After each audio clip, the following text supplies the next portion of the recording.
Hi! ఇదైతే నాకు మా శ్రిత ఇచ్చిన సర్ప్రైజ్.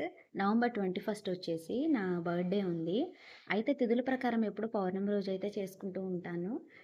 పిల్లలకి, ఫ్రెండ్స్‌కి ఎక్కువగా గుర్తుండేదైతే నవంబర్ 21. ఆ రోజైతే ఇంట్లో ఎవరికీ బాలేదు. నాకు అసలే బాలేదు. ఫీవర్‌గా ఉండింది.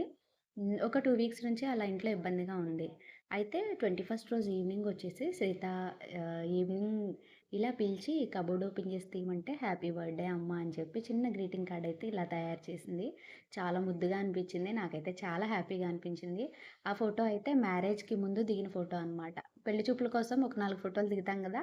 ఆ ఫోటోలని అది చూసి ఆ ఫోటో తీసుకొని అలా అంటించేసి నా కోసం బోలెడు స్పెషల్స్ చేస్తూ ఉంటావమ్మా, నువ్వంటే చాలా ఇష్టం అమ్మా అని జెప్పి అలా క్యూట్‌గా రాసిందనమాట. నాకైతే ఆ ఫోటో అంటే చాలా ఇష్టము. అది గూడా అదే ఫోటోని పేస్ట్ చేసిందలా. నాకైతే చాలా హ్యాపీగా అనిపించింది. చిన్ని బుర్రలో పెద్ద ఆలోచనలనమాట. అది ఇచ్చేసిన తర్వాత హ్యాపీ బర్త్‌డే అమ్మా అని చెప్పింది.